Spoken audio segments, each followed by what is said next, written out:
ازيكم يا حلوين، عاملين ايه؟ يا رب تكونوا بخير. النهارده جايه لكم فيديو جديد، ان شاء الله الفيديو هيحمسك وهيشجعك وهيخليكي تقومي تشوفي. لو نيشك بقالك سنين ما فتحتيهوش هتفتحيه وتنضفيه وتخليه بيلمع وبيبرق كده. بس لو انت اول مره بتشوفيني اتمنى تشتركي في القناه وتفعلي الجرس عشان يوصلك كل جديد مني، وتحطي لي لايك وكومنت حلو عشان ارحب بيكي في قناتي. وطبعا بشكر كل اصحابي وحبايبي اللي معايا في القناه، متشكره جدا على تعليقاتكم الجميله وعلى تفاعلكم الاجمل والاجمل. ربنا يخليكم ليا وما تحرمش من محبتكم ابدا. بصوا انا عملت ايه. انا اول حاجه عملتها جبت فوطه عندي قديمه وفضيت. عندي انا طبعا ما عنديش سفره، السفره بتاعتي عند حماتي مش موجوده عندي في شقتي عشان شقتي ضيقه ما فيهاش مكان. المهم جبت الترابيزه بتاعتي. انت لو عندك طبعا سفره هتفرشي عليها ملايه قديمه او هتفرشي عليها اي حاجه تشرب معاكي الميه، وايه وتبداي تفرشيها وتطلعي حاجتك من النيش، تمسكي ضلفه ضلفه. تنزلي الحاجة واحدة واحدة كده براحة عشان ما تتكسرش. والأفضل بقى لما تيجي تشتغلي في النيش تشتغلي فيه بدري كده ويكون ولادك مش معاكي. المهم أنا بدأت اليوم دوت من الساعة حوالي 8 الصبح. بنتي كان عندها امتحان، خدتها نزلتها الامتحان، وبعد ما رجعت قلت ايه بدل ما انام بقى واليوم يضيع مني انزل النيش واعمله في الروقان كده وابني نايم. المهم جبت ملاية سوري فوطة وحطيتها على ترابيزة الأنتريه عندي، وبدأت أنزل رف رف أغسله بمية. المية بتاعتي دي حاطة فيها ايه، حاطة فيها شوية كلوركس ألوان وشوية خل، وحاطة شوية صغننين جدا من اريال الأوتوماتيك عشان ما يرغيش وايه والموضوع يبقى محتاج شطف كتير. الخل بيلمع والاريال برضو بينضف، وكلوركس الألوان أنا بحب أدخله في كل حاجة بصراحة لأني بيديني ريحة حلوة كده وبحس بنظافة الحاجة. بس وطبق فاضي فيه ميه نضيفه، وحطيت كرسيين قدام النيش، وبدأت ايه اطلع الحاجة من النيش احطها في الميه ام مسحوق واريال وكده، واحطها في ايه في الميه النضيفه واكفي عندي على الترابيزه. بس الحاجه عندي على ما بخلص بقى الضلفه كلها ولمعها وانضفها بكون الحاجه صفت ميتها ونشفت، وكمان بتبقى بتلمع وجميله جدا. بس الموضوع مش محتاج لا دعكه ولا غسيل ولا اي حاجه، الموضوع بسيط جدا، وانتي تقدري تسهلي على نفسك اي حاجه انتي حابه تعمليها. بس المهم انتي ممكن تعملي النيش على يومين لو الموضوع بالنسبه لك متعب او عندك اطفال او كده. طبعا النيش انا بعمله ضلفتين اتنين، انا بعمل الضلفه الرفيعه الاول في اليمتين الاتنين، وبعد كده اخش ايه في الضلفه اللي في النص. بس بصوا بقى التراب، انا عايزه اقول لكم النيش ده بقاله حوالي سنه او سنه ونص، يمكن لا سنه ونص، ايه ده سنتين من العيد الصغير السنه اللي فاتت. يعني احنا كده داخلين في سنة اهوت او سنة ونص تقريبا. المهم يعني انا عايزه اقول لكم ان التراب فيه كان فظيع وكانه مردوم بقاله سنين العمر ما اتفتحش. المهم مسكته بقى بالريشه، طبعا الريشه دي هي البطله معايا في التنظيف النهارده، لان طبعا انا بشيل بيها التراب الاول وبعد كده بجيب الجلانس بتاعي وبمناديل. احسن حاجه في تلميع الازاز هي المناديل، ولو في جرايد طبعا يبقى افضل وافضل، بس انا الفتره دي مش بلاقي جرايد بصراحه. فمناديل المطبخ بقى بتبقى تخينة شوية كده وبتلمع معايا وبتشيل اي تراب. بس مسكت الازاز بتاعي لمعته و... ونضفته كويس جدا. المهم هنا بقى انا عندي اخر رف في النيش مش ازاز، هو خشب. انا مسحته بالمناديل بس حسيت ان هو ايه معجبنيش قوي. الفوطه بقى الميكرو فايبر اللي انا بنضف بيها التحف دي جميله جدا في تلميع الخشب، يعني لما لمعت بيها الضلفه التانية نضفت معايا التراب وكانت جميله جدا. بس هنا بقى انا كان عندي تحف، التحف دي بقى ايه التحفه اللي مكسوره دي كانت بتاعه صباع ابن اخويا، والصباع ده غالي عليا جدا جدا فما حبيتش ارميها بصراحه، شايلاها حتى وهي مكسوره كده. معظم الحاجات دي كانت بتاعه سبوع. زمان كانوا بيعملوا في الفرح وكده تحفه يجيبوها لك البيت عشان خاطر تحضري الفرح مع جواب الفرح يعني. بس فكل الحاجات دي انا كنت بحب اشيلها واحتفظ بيها، وبحب احطها في النيش بصراحه. بس والاسبوع بقى اي اسبوع بيجيلي بيجي معاه تحفة حلوة كده باشيلها. باحب احتفظ بكل حاجة، وساعات باحتفظ كمان بالورقة اللي بيبقى مكتوب سوري الستانة اللي بيبقى مكتوب عليها الاسم. الاسبوع ده بقى بتاع بنتي الكبيرة، ده بقى له عندي 15 سنة. بس اسبوع بنتي صغيرة هوريه لكم برضو بعد شوية. اما الولد بقى البوي دوت ده كان اسبوع ابني. بس بعد ما خلصت بقى ولمعت كل حاجة على طول بقوم جاية رصة الضلفة اللي اخلصها ألمعها واظبطها خالص، وابدأ ارص الحاجة بطريقة بسيطة جدا مش معقدة ولا حاجة، عشان ما فيش حاجة تتكسر مني ولا احس ان اجي اسحب حاجة تقع مني تتكسر. رتبي بطريقة بسيطة يبقى سحب الحاجة عليكي سهل وحلو، وكمان شكله شيك مش صعب. في ناس بقى بتحط الكوبايات مع مايلة وكوبايات مميلة على بعض وحاجات زي كده. أنا مش باحب الحاجات دي بصراحة، لإن النيش ساعات باحتاج له وباسحب منه حاجات، فبابقى خايفة بصراحة آجي أسحب حاجة تتكسر مني. الرصة بسيطة خالص ما فيهاش أي حاجة، وطبعًا كل واحد على حسب ذوقه بيرص. أنا باحب البساطة في كل حاجة، ما باحبش أعقّد على نفسي الدنيا، وباحب الدنيا تبقى سلسة وسهلة كده معايا، وأي حاجة أسحبها تبقى بسيطة بالنسبة لي. بس الفكرة الوحيدة اللي أنا عملتها إن أنا قلبت كاس هي دي الفكرة اللي أنا عملتها في الرف. بس الحاجة برضه صدقوني سحبها سهل بالنسبة لي، والشكل بسيط وجميل والحاجة سهلة يعني. المهم انتوا هتشوفوا النيش عندي. انا النيش عندي مفيهوش غير طقمين كاسات بس. انا كان عندي كنت متجوزة ب6. عايزة اقول لكم ان انا بدأت اطلع واحد في واحد فاتكسروا مبقاش عندي غير 2 بس. صدقوني هو أصلًا النيش ده مشروع فاشل بكل المقاييس. أنا بالنسبة لي شايفة إنه ما لوش أي لازمة. إحنا بنخزّن حاجات ونرصها فيه ونحطها سنين السنين، إحنا ممكن إحنا نموت والحاجة تفضل موجودة. فأنا شايفة إنه ما لوش أي لازمة. لو أي عروسة بتجهّز نصيحة، ما تعمليش نيش. عايزة اعملي ضلفة واحدة بس تدّي ديكور في الreception عندِك أو في أي مكان، رُصي فيها حاجات بسيطة خالص، والحاجات دي تبقى عبارة عن تُحف أو أنتيكات أو حاجات مش مستخدمة أوي، وفي نفس الوقت تبقى مدية شكل جمالي وخلاص. لكن إحنا بنجيب ونرص ونخزن. ودلوقتي كمان العروسة مش بتعمل زي ما إحنا عاملين كده شوية حاجات بسيطة، لأ بتجيب مجايب جامدة جدًا، جدًا، وبترص وفي الآخر ما بتستخدمش الحاجة. فإحنا في زمن صعب، الدنيا يعني صعبة جدًا والحياة صعبة، فارحموا أهاليكم شوية و وهاتوا حاجات بسيطة وحاجات تستخدموها فعلًا، وحاجات ما تكونش over. يعني انتوا هاتوا الحاجات المعقولة على قد استخدامكم. بس تحاولوش تجيبوا حاجات كتيرة وتفضلوا تركنوا. صدقوني كل دوت انا بحس ان هو ملوش لازمة. و... والحاجة يعني احنا بنجيب ونركن في النيش يعني. احنا حاجات معينة بس اللي بنستخدمها في المطبخ، وبيبقوا الحاجة اللي بترتاحي لها هي اللي بتستخدميها اكتر. الحاجات بقى زي مثلا الكاسات الطويلة، الحاجات دي انا بالنسبة لي استخدامها صعب جدا. ببقى ماسكة الصينية ماشية حاسة ان الحاجة هتقع من عليها، لا. فانتي لما تيجي برضو تشتري كاسات او تجيبي حاجة عشان خاطر تستخدميها، خلي الكاس يبقى قصير شوية، ما تجيبيش الحاجات الطويلة قوي دي اللي ما بتشيلش حاجة اصلا، وفي الاخر وفي الاول هي ديكور مش اكتر. ف بجد الدنيا صعبة جدا، والنيش دوت انا شايفاه مشروع فاشل جدا جدا.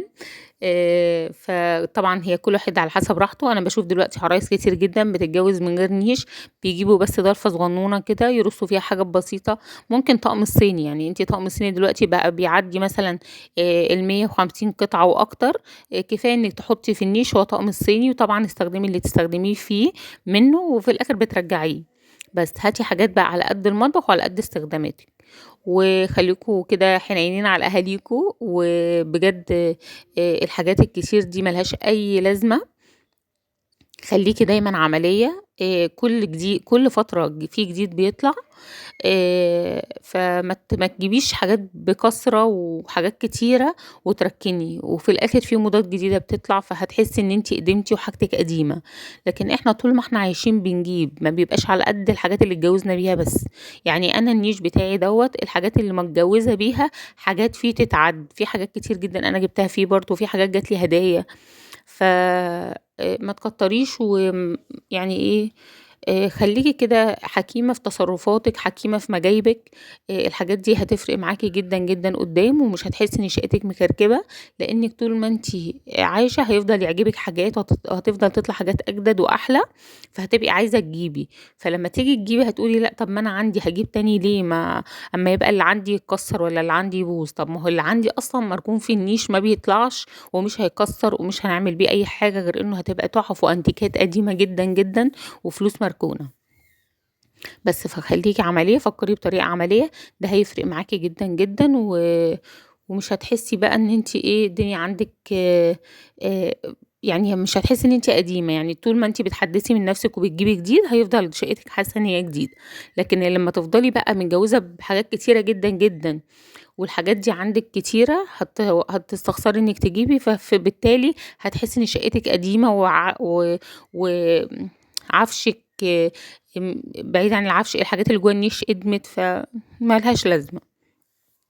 بس المهم انتوا ايه بقى، إيه لو عجبكم الفيديو لحد هنا اتمنى تحطوا لي لايكات كتير كده، لان بجد انتوا مش متفاعلين معايا قوي. يعني انا بحاول انزل لكم فيديوهات كتير وبحاول اشجعكم واحمسكم.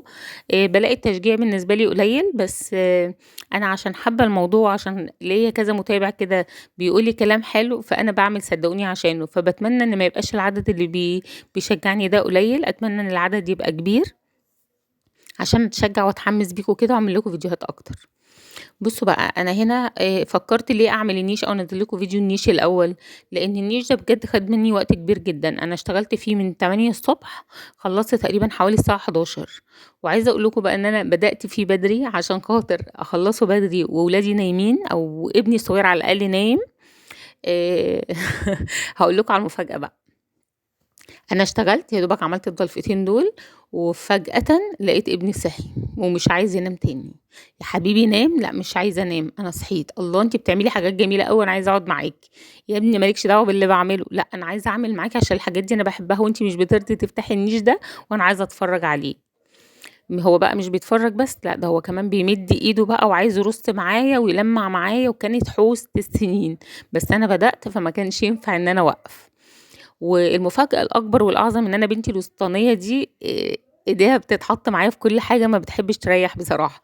آه، خلصت امتحانات بدري وخرجوهم من المدرسة بدري، رجعت لي الساعة 10:30 كده تقريبا من المدرسة، وأنا شغالة فيه. دخلت واو يا ماما، الله انتي بتعملي في النيش ده، أنا كانت أمنية حياتي أعمله معاكي. قلت لها أنا أمنية حياتي إن أنا كنت أعمله لوحدي، مش عايزة حد يعمله معايا. المهم طبعا حطوا إيديهم معايا واشتغلوا معايا وخلوني طهقت من حياتي. بس صدقوني هي كانت حاجة حلوة كده، هم قاعدين حواليا. بس طبعا الحاجات بتاعة النيش دي بتبقى حاجات بسيطة جدا، حاجات ممكن تتكسر، فطبعا ده عايز يشوف ده وده عايز يمسك في ده، وشبطوا في حاجات عايزين ياخدوها ويلعبوا بيها، وحاجات يشربوا فيها. فكانت قصة وحكاية. بس عملته وخلصت منه. انت كمان لو انت لسه ما عملتيش النيش بتاعك بقى، وبقالك سنين كده ما عملتيهوش، لا افتحيه ونضفيه ولمعيه، وبعد كده بقى بقي نضفي حواليه. يعني انا كده مسكته كده من فوق لتحته، ظبطته كله ولمعته ونضفته كده، وشلت كل اللي فيه وغسلته وايه و... وبدأت انضف كل حاجة واحط كل حاجة على نظافة كده. بس انا هنا كنت بوريكم بقى التراب ووريكم المنظر عامل ازاي، وحتى انا لاول مرة بظهر في فيديوهاتي ظهرت كده. فاتمنى بقى تشجعوني في الفيديو دوت على قد التعب اللي انا تعبته. بجد تعبت جدا في موضوع النيش ده. فعايزاكم بقى تحطوا لي لايكات كتير كده وتشجعوني زي ما انا بشجعكم. انا عايزه اقول لكم التراب بجد سوري جدا على المنظر اللي انتوا بتشوفوه ده، بس غصب عني، لان ده مكان ما بيتفتحش غير كل فتره كبيره جدا. و... وانا بصراحه دايما يعني كنت هعمله العيد اللي فات. وبعدين حسيت بكسل كده. وبعدين الشتاء كمان مش بيشجع الواحد ان هو ينزل وينظف وكده. لا الصيف الحركه فيه بتبقى احسن، وبيبقى عندك باور اعلى، فتحسي ان انت عايزه تعملي كل حاجه. وطبعا دخلة العيد طبعا كل سنة وانتم طيبين، بتبقي عايزة تشيلي الحيطان كده تغسليها وتحطيها تاني. معرفش ليه، مع ان احنا طول السنة بننظف وبنلمع وكل حاجة، بس لا العيد بيبقى له رونق تاني كده وحالة خاصة، وتحسي ان انتي بتبقي عايزة تقعدي في مكان جديد وجميل ونضيف ومفيهوش بقى ما تحسيش بتراب وكده. بس المهم هنا بقى انا كنت بنضف الازاز من فوق ومن تحت وكل حاجه وبصراحه نضف معايا وكان جميل جدا. طبعا انا كل رف بنزله امسحه ولمعه وارصه. وطبعا ببدا من فوق لتحت، ما ينفعش ابدا من تحت لفوق. ابدأي من فوق عشان اي ترابه عندك تنزل على تحت وتظبطي. شايفين بنتي بتعملوكوا باي باي اهي ولايكات، وهتقوم دلوقتي تظبط الدنيا. آه بس ده بقى كان الفيديو بتاعي النهارده. هو فيديو بسيط كده. شايفين جويس عماله تعمل لكم لايكات وفرحانه جدا جدا ومبسوطه، وعماله تعمل حاجات كده بتعبر فيها عن سعادتها بان النيش مفتوح، وان هي بتتابع الحاله والموقف معايا من اوله لاخره. بس عايزاكم بقى تشجعوني كده بلايك وكومنت حلو كده، وما تنسوش اختكم بقى بتعليق حلو يشجعها كده ويخليها تكمل وتستمر، عشان الفيديوهات الجايه ان شاء الله هتبقى قويه وجميله. واتمنى بس ان الفيديو يكون عجبكم كده وتكونوا متشجعين ومتحمسين بيه. واسفه طبعا على التصوير، لان انا مش عارفه اوقف الرنج واصور لان لما بصور قدامي مرايه الرنج بينور في المرايه، فبيخليني مش عارفه اجيب لكم صوره كويسه، فكنت بصور بايدي. بس هنا برص برضو الرص عادي جدا، وما بحطش اي حاجة بطريقة معقدة، لا بحط الحاجات بطريقة بسيطة. هنا بقى بوريكم الطقم ده كان جاي لي هدية بعد الجواز بفترة من واحدة حبيبتي، ربنا يديها الصحة ويخليها لنا يا رب. الطقم بصراحة كان شيك وجميل وانا حبيته بصراحة، فحطيته في النيش. ده بقى الطقم اللي شبته فيه ولادي، كل واحد عايز له مج كده يشرب فيه وياكل فيه. بس على مين؟ قلت لهم لا طبعا، الحاجات دي هتتحط في النيش مش هتطلع ابدا غير بعد بقى ايه، اما يجي ارتست من الورث وكل واحد ياخد اللي هو عايزه.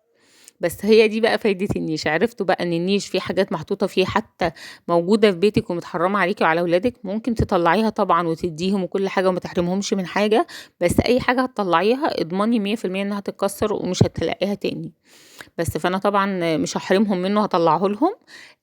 بس طبعا هيطلع كده ايه، تفريح، يمسكوه يشوفوه يشربوا فيه حاجة بسيطة كده ويرجع مكانه تاني. وبس كده خلصت وارتحت الحمد لله، وخلص من على دماغي هم النيش.